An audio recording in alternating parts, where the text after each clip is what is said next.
Hi friends, ഇന്ന് ഞാൻ വന്നിട്ടുള്ളത് നല്ല അടിപൊളി കോഴിവടയുടെ റെസിപ്പി ആയിട്ടാണ് കേട്ടോ. അതിനെന്തൊക്കെയാണ് ആവശ്യമുള്ളത് നമുക്കൊന്ന് നോക്കിയാലോ.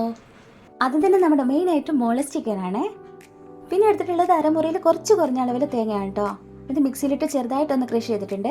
അടുത്തതായിട്ട് 3 ഉള്ളികളാണ് കേട്ടോ ചെറുതായിട്ട് കട്ട് ചെയ്തിട്ട് വെച്ചിരിക്കുന്നത്. എൻ്റെ കയ്യിലത് ചെറിയ സൈസ് ഉള്ളി ആയതുകൊണ്ടാണ് 3 എടുത്തിരിക്കുന്നത്. വലിയ സൈസ് ആണെങ്കിൽ 2 മതിയാവും.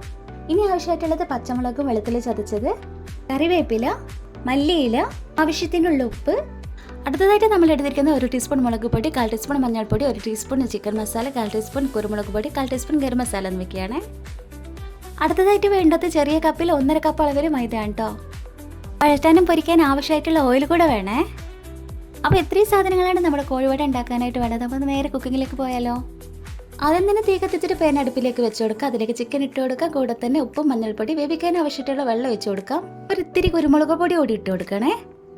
അതിനുശേഷം എല്ലാം കൂടി നന്നായിട്ട് ഇളക്കി മിക്സ് ചെയ്തിട്ട് അടച്ചു വെച്ച് വേവിക്കാം. ഇനി നമ്മൾ എടുത്ത് വെച്ചിരിക്കുന്ന മൈദാമാവിലേക്ക് ആവശ്യത്തിലുള്ള ഉപ്പ് ചേർത്തിട്ട് പൂരിയുടെ ചപ്പാത്തിയുടെ ഒക്കെ പരുവത്തിൽ നമുക്ക് കൊച്ചെടുക്കാം കേട്ടോ. ഞാൻ ഈ ഒരു ഗ്ലാസ്സിലാണ് വെള്ളം എടുത്തിട്ടുള്ളത്. അതിൽ ഇത്രയാണ് ബാക്കി വന്നിട്ടുള്ളത്.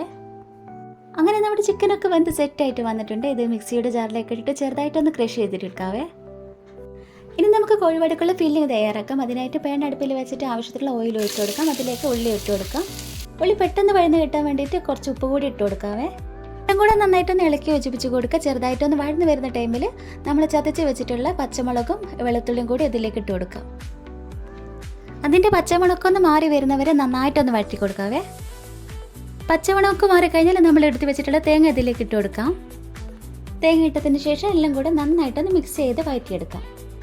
വഴന്നതിന് ശേഷം അതിലേക്ക് നമ്മൾ എടുത്ത് വെച്ചിട്ടുള്ള മസാലപ്പൊടികളെല്ലാം കൂടി ചേർത്ത് കൊടുക്കാം.